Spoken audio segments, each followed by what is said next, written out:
Actually, I Yep. might just stack. Are we live? Okay, let's go. It's okay? Yeah, let's do it. Okay. Welcome to the channel, Liam. So, 2 to 3 weeks back, I started getting a lot of DMs and mails regarding the protest that was going to happen in Sydney, and I truly did not understand what it was all about, what the controversy was, why the protest was organized, and what was the outcome of the protest. So today, I'm going to sit as an ignorant person before you and try to understand what the whole situation was from you. Before we start, could you please introduce yourself, Liam? Yeah, so everyone, my name is Liam Aquilina. I'm a Catholic content creator. I'm a theology student as well. I've been doing this for a bit over a year now, and it's been very fruitful and it's been absolute grace. Mm. So, so just for the Australian Catholics, could you please explain what was the controversy in Kent Street? Look, what had happened was a follower of mine and a friend of mine had sent me Mm, the Instagram page of the Unholy Playhouse at the time. And what we saw there has been since deleted. So they had hired out an old Catholic church, which has been deconsecrated and sold. And that's not where our issue was. What our mm, issue was is that they had a complete Catholic themed nightclub. They had people dressing up as nuns. They had posters of nuns kissing. mm, They had sex toys on there as well. They were selling unholy water. They mm, had a live exorcism, they're saying. They had something called the Sunday Mess, the resurrection instead of Sunday Mass. I mean, and they had statues of Our Lady there. The list does truly go on, but it was completely, entirely Catholic themed. And we thought, well, this is a mockery. And I mm, think in the past, a lot of us have kind of allowed these things to slide. I mean, we believe that we should turn the other cheek, but most people mm, actually don't know what that actually mm, means. mm, But for me, this was enough was enough. This was such a concentration mm, of mockery to our faith. So we got together in prayer. We thought there was going to be about 15 people there. I put out a video. I think it's got 70 something thousand views, and there was about 200 people on the first night, which was quite a surprise, and it was really nice. mm. So the whole controversy was not the fact that they rented or bought this deconsecrated Catholic church, but it was the whole theme of mocking the Catholic Church. Would you say? Look, it definitely adds salt to the wound for them using an old Catholic church, but Mm, that's not really the gripe. Again, we understand it's sold, we understand it's deconsecrated. It is mm, what it is, but it's definitely curated from their end to use an old Catholic church to have Catholic themes. All right, mm. it was planned to be like that. Did they buy that particular deconsecrated church, or was it rented for this particular event? Yeah, they were leasing it, pop up event for this particular event. Yeah. And it was going to be transformed into a pub or a bar. So it was a theater up until about 2017. Then it Ah, was okay. just kind of sitting there, right? So Mm, they have leased it for what they call an arts venue, but it's also a nightclub. mm, But it's only going to be temporary regardless because the developer will be doing developing on that plot of land anyways. mm. And do you know why? What was the motivation behind the people who really wanted to do this Catholic themed situation for their event? Look, they say it's a way to deal with their religious trauma and reclaim their Mm, Catholic faith. Many of them mm, say that they're Catholics. They were Catholics, which you'd have to be because mm, some of the events were even called Vespers. I mean, you'd have to be somewhat well versed in Catholic tradition and practices. mm. So they're what they were saying is that they were reclaiming it. It was a way to reclaim the art and deal with religious trauma, which And which naturally does make sense. Yeah. and these group of people that we are talking about, did they belong in a particular community that we can Yeah, say? so they were part of the queer community, which, I just want to express again, what is not our gripe. We've Mm, been labeled homophobes and all that kind of stuff since this, and we haven't actually said anything about them. mm, I've done multiple news interviews now, and I've clearly stated multiple times that it's against the mockery of our faith. We'd have the same mm, exact experience with everyone else. So, yeah, they are mm, part of that community. mm, Hence why they feel like they've been kicked out of the church, which is unfortunate because no one should be kicked out of the church. It's mm, the Catholic Church does accommodate for people with same-sex attraction. mm. What did you say? Does accommodate people with same-sex attraction, right? Yeah, it does. Yeah, Mm, it does. There's many programs and things like that. I had many people that are same sex attracted reach out to me and say, look, I find this to be like, quite a mockery to our faith as well. And they were very disappointed. Even some members from, the queer community that are Catholic reached out to the organizer and said how disappointed they were and how they find this to be such a mockery. And she simply replied back that it was just art and there was no mockery at all. And what was the significance for them to do this in this particular venue in this particular day? Was there an thing that they were celebrating? Well, it was the opening night. Wednesday was the opening night, so that's why we went on Wednesday. Opening night of what, Liam? Oh, for the Unholy Playhouse. That was their opening night. So they were just opening up and had their first event. And what we saw were people dressing up as nuns on the first night. It was evident that they were going to go ahead with the mockery. And we also had someone there dressed as a pig, and he was handing out chips to people. But on an Instagram story, it was labeled the body of Christ. And he even confessed on live radio on ABC, that it eventually turned him from him handing out chips to him handing out, the body of Christ in a metaphoric sense as a way to be giving to people. That's his terminology. And how did you come to know about this particular thing that was happening in Kent Street, and who told you about it, and why did you want to organize the protest? So yeah, I didn't actually initially organize the protest at all, but I was just told by someone from a church, and they said, "Look, 15 of us are going down. Can you please advertise it?" And I said, "Sure." So I made a video on it, and it was really just a group effort. A lot of people from different churches came down on that first night. Mm. And why did you want to join the protest, Liam, personally for you? Yeah, look, I think it's important. I think it was important to be there and pray for these people. People call it a protest, and I suppose you could say that, but we weren't there with signs like, yelling out and making a statement. Well, we were making a statement in the sense that we don't want our faith to be mocked, but really we were there to pray. And there was some people that got a bit aggressive, and I actually went over and told them to not what we're about. We're not about anger and hurling insults, not at all. But we were there to pray, and obviously praying in a group is very important, and praying for these people is very important also. And how did you know? Did they kind of advertise that they were going to have this Catholic themed opening night, or someone told you about Yeah, it? that was all on their Instagram. Everything was on their Instagram. Okay. And what was your experience on the day of the protest? How long was it, and what did you guys do? So we went from 6 till 7 o'clock, and we just prayed. We sung. We did the rosary, of course. It was basically just like that from 6 till 7 o'clock for 1 hour. It was also Origin night as well, so many people couldn't come. But still, we got quite a nice turnout. And then can you tell us about what you did after that, the second protest? Yeah, so the second protest, obviously, we had a lot more time to organize. This was really the prodigal sons really helped put this together. I mean, I released a couple of videos, but I'm just reminding people that it's a peaceful protest, and that's exactly what happened. We had just over 1,000 people come, and we made a few statements as well. And it was actually very beautiful to have people come from all across Sydney and come together and say a rosary for these people and say a rosary against the mockery of our faith. And it was a beautiful night. The venue had shut down. It actually was shut down after the developers were contacted. And the developers are actually Catholic. They say they weren't aware of this. I believe that because they're quite wealthy and have a lot of properties. And they took them to court and got them evicted.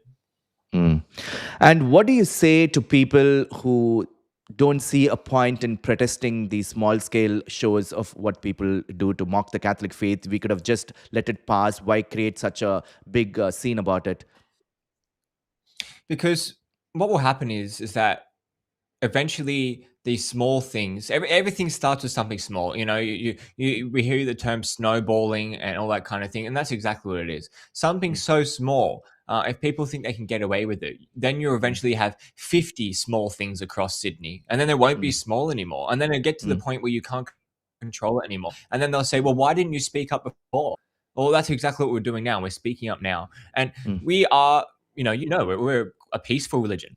We don't mm, believe in violence unless it's self-defense, of course, but we mm, don't go out and harm and kill people. That's mm, against our teachings. But mm, at some point, we have to say, look, enough is enough, and draw the line and say you mm, can't use our faith like this, because they wouldn't do it to another religion. And that's where we were like, you know what? Every other religion has a right in this country mm, to stand up for what they believe in, and so do we. We mm, are a large portion of this country's faith, and we're mm, built on those values as well. So mm, it was exactly that, saying mm. enough is enough, and we need to do something. And what do you think the consequence would have been if we had not protested and the mockery would have just happened? What was the effect that you foresaw? Yeah, look, I just think it would have just happened again. It would have become more and more concentrated. And Mm, I think that going forward, what we will see is either they will double down and mm, make more obscure mockeries of our faith, or they'll just mm, stop because they're mm, afraid of us coming there and praying. Which mm, and it needs to happen. Yeah, yeah. mm, We need to say, hey, look, you have the right to do whatever you want to do, but we don't mock you, but we mm. also don't want to be mocked also. Yeah. Mm. So them mocking them is something between, like, if they are mocking the Catholic Church and Jesus Christ, is it some? It is something that uh, is between them and God. Like, why should it affect the rest of the Catholics and the rest of the public just because they are mocking the Catholic faith? Yeah, that's a very good question.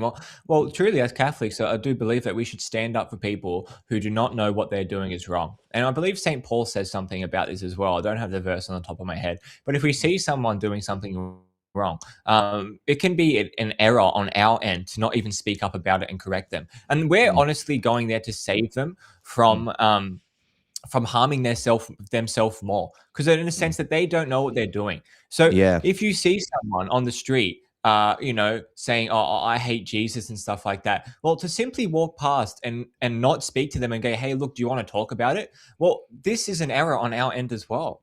Mm, Again, we could say that for small incidents, we could say, "Oh, why not just allow it? It doesn't really affect us." Well, in a sense, it does, because if anyone has a conscience and if anyone loves Christ, they will be deeply hurt by what they saw, and that's exactly what a lot of people were. They were upset. It's upsetting to see your Lord that you love mocked, mm, and we love these people, we truly do, and mm. we want to stop them from doing that for their own good. Not just Mm, for ours. exactly. Yeah, I think that's the Yeah, point. I also felt, because it's not only because we don't want the Catholic Church to be mocked, we don't want their soul to yeah, be affected by what they are doing. Because, as you yeah, said, they don't know what they are doing, yeah, and it's our responsibility as yeah, Catholics to inform them and help them in charity to make them understand yeah. what they're doing is not good for their soul.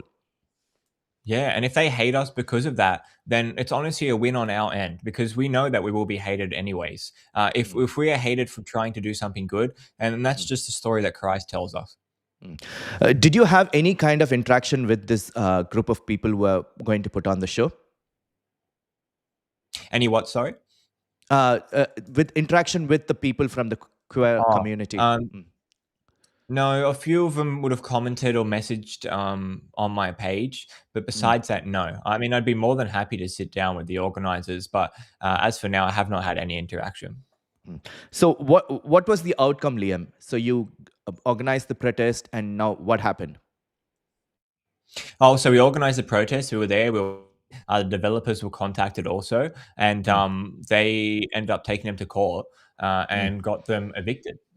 There was an old law written on mm, offensive trade, mm, and well, they stated to them that you've offended millions of Christians by what you're doing, and you just mm, can't do that. And I'm really glad the mm, developers were Catholic. mm, It was mm, honestly a grace that they were, because if they weren't, they would just been like, well, this is none of your business. Just mm, leave us alone.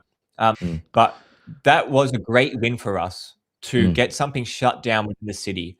mm, That's a great win. They in a mm, sense have doubled down. They were protesting on Saturday. They were mm, still mocking our faith, unfortunately. Um, but in a sense, we won, because what was going to happen in there could mm, have really damaged their souls even further. mm, So I think going forward, I think it's just a testimony to our strength, a testimony to not be mocked.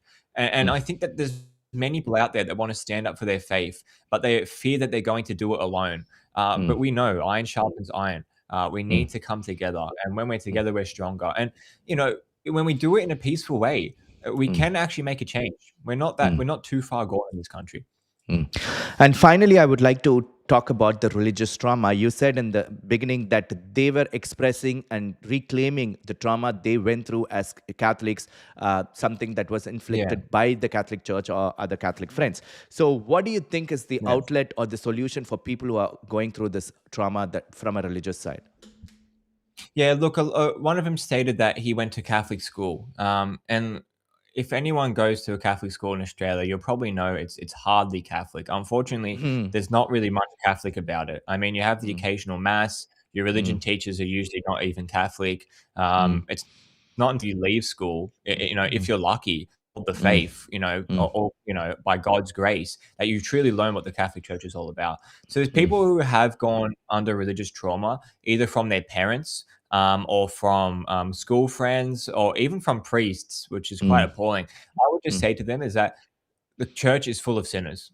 The mm, world is full of bad people. No matter mm, where you go, the church, outside the church, you're going to be hurt by someone by what you stand for. mm, No one's going to like you all the time. And they would be probably the expert on this, due to their demographic. So, what I would mm, say is that come speak to someone who actually has your best interest and loves you. There are many mm, groups within the church that will accommodate for these people mm, and help them. There are many people that they can speak to. And I think the best way to process religious mm, trauma is to mm, go back to the source.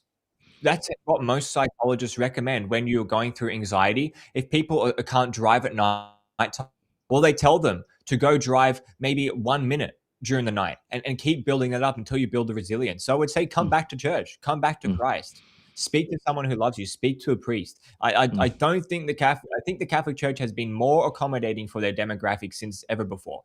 You know mm, what I mean? And it doesn't mean that we allow people to live in sin, but mm. we do allow people to come to church in a sinful state, as we always have. Hmm. And sometimes I feel the anger and the hatred that some of these people have for the church, especially if you have gone through any form of abuse by a priest or someone Mm. in the church, you just want to express that anger in the most exorbitant way. And I feel Yeah. sometimes they get into the trap of doing that. Yeah, well, if we look at people who have been assaulted, usually their way of reclamation is to do some kind of immoral work, or Mm, they will use that sexual assault that had been given to them, they'd been done to them, mm, and they will reclaim that by becoming some kind of sex worker or something like that. And it's very unfortunate. Or people mm, that have been abused by their dad will have mm, issues in that department. So what we do see is people that have suffered trauma mm, within the it's evident that they go and mock the church, and it is a mm, way for them to try to reclaim, but it's not the right way of doing it. They are mm, trying to reclaim it by kind of stepping on it and saying, mm. "Hey, no, I have power over you," Yeah. but really they don't know what they're doing. Mm. And you feel sad both ways, right? First, we don't want Yeah. them to have gone through what they have gone through, and at the same time, by mocking the church, they're creating more injuries to their soul. It's like a double-edged Oh, sword for yeah, them. yeah, and even their psychological well-being. Mm, By doing what you're doing, you're only digging, sorry, a deeper hole mm, for yourself psychologically as well. mm. And what was your experience going through the protest, meeting those people, and seeing them dressed in a mocking way? Did you have any kind of personal reflection on those things? Yeah, look, it was saddening. When I Mm, was there at the first one and the mm, door opened and I saw the nuns, I kind of couldn't believe it. My heart kind of dropped a little bit. I was like, wow.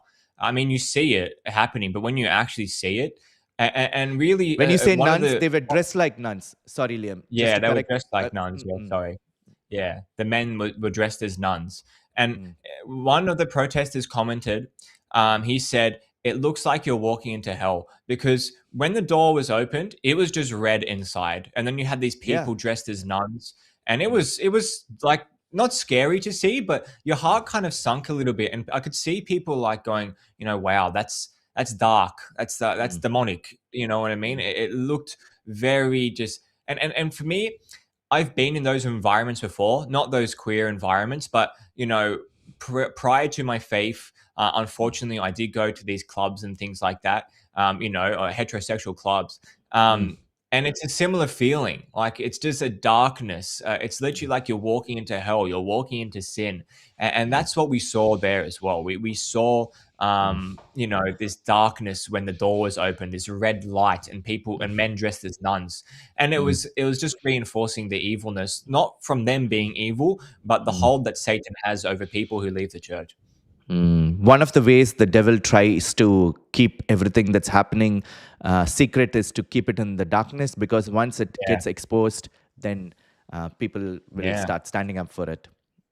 And that's what we saw. We saw the Unholy Playhouse change their name to Divine Playhouse. We saw them remove most of their Instagram posts that mocked the faith. And now we see them doing, claiming to be victims of homophobia. Yeah. Uh, you know, they're not actually acknowledging that they mocked us, and they're not actually telling people what was really going on in there.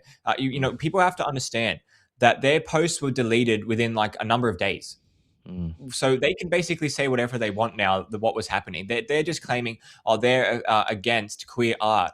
This is mm, not what we're against at all. Do mm, you are entitled to hire a venue and do what you wish. But when you mm, incorporate someone's whole belief system, you mm, have to expect that people are going to speak up, and they would do the exact same thing. If we had, well, no one would do this, but if we had, anti-queer art, mm, they would be knocking at the door. They really would. We'd mm. probably even be Ye- arrested.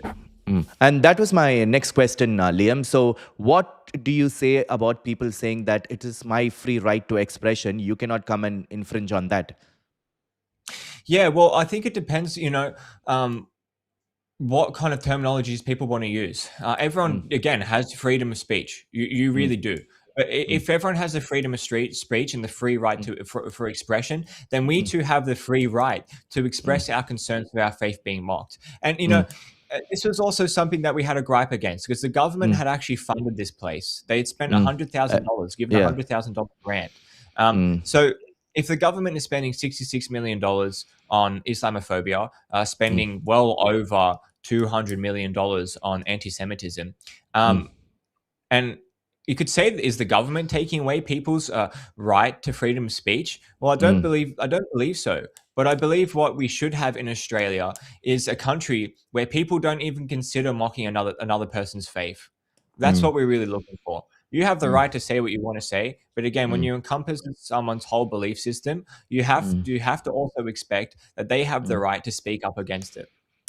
My last question. I saw certain comments on the Instagram post and the article, like, Catholics need to have a thick skin. They cannot, succumb to these kind of small things that are happening as a form of mockery. What do you have to say for that? Look, I made a video about this the other day, that many of our Bible verses are being used against us. And Mm, Catholics and Christians alike need to mm, be educated about what the true meaning of this. They will use mm, against us, or turn the other cheek and love thy neighbor. And mm, we just see here multiple comments from people saying, turn the other mm, cheek. mm, That's not what it means. Turn the other mm, cheek means that mm, if you're struck on one cheek, you mm, offer them the other cheek as a way of forgiveness. It mm, doesn't mean that you say, "Hey, look, slap me again." That's not what it's mm, saying. It's saying that you remember the wound that mm, has been inflicted upon you, but with the mm, cheek that has not been struck, you offer them mm, up as forgiveness to give them a second chance. So, mm, if people want to say, "Oh, well, we just need to keep turning the other cheek," mm, that's not what it means. mm, Again, going back to my point, that if you mm, allow it to happen, it will just continue to grow and grow and grow. And if you have any goodness within your soul, any goodness mm, within your conscience and your heart, and you wish these people to stop committing their sins, then you mm, will speak up out of the mm. goodness for the church and out of the goodness for our Lord Jesus Christ and our Catholic body and our community. Mm. Did you have any support from the clergy or from the Archdiocese of Sydney to do this? No, I had individual clergy members reach out to me and Mm, say that they would mm, like to have come, but they were mm, afraid of being called troublemakers. mm, I believe the Archbishop has put out a statement in the newspaper, which I haven't mm, yet received or seen mm, yet, but we mm, did not have any support. mm, And it's not that we were asking for it, but mm, in fact, we have asked for it now. But look, mm, I think it would be important for the mm, Archbishop to at least comment on how we can go about these things, because it is his mm, diocese, and mm, his faithful are there. mm. And also, they have to play it safe because they don't want unnecessary problems coming their Yeah. way from the government and Yeah, the yeah, certainly, yeah. But there's a way to go about it. There is mm, a way to go about it, and yeah, well, I mean, that's what a bishop is a leader of mm, the flock, mm. not just his lay people, but his clergy also. Mm. I feel the fact that you were called into this whole situation and having to represent the Catholic faith in such a national media in Australia, I feel God is preparing you for something big, and it shows that you're being faithful to whatever God is calling you to. Yeah, look, God willing, I've definitely felt that for quite a while now, and a lot of these media interviews I wasn't prepared for, and I made a slight fool of myself perhaps in some of them. But the only way to learn and grow stronger is to fail. And although Mm, I may have failed in some instances, I still mm, had my Lord in my heart, and that's what I mm, truly believe in. If mm, God is preparing me for something more, and I mm, do feel that, I think that God is preparing us all to defend our faith because there will come a time where we will mm, have to make an account for everything that we do, not just to our mm, God, but to the people who mock our faith and our religion. They will mm, pull every text out of our Bible and say, "You need to explain this. You're extremists. mm, You're murderers. You're this. You're that." And we need to come together. We need to be educated. Each and every mm, single one of us needs to be able to defend our faith mm, because we're already being taken out of context. So mm, it's an honor to do what I did. It really mm, is. It was an honor to gather people together. And mm, although I may cop some backlash for that in the future, mm, at the end of the day, when I come before God, I know I did it out of the goodness of my heart. mm. Thank you, Liam. Thank you for taking your time and Thank you, creating, Joe. I mean, giving clarity regarding the situation. And I'll be in touch with you. Thank you Yeah. so much for coming on.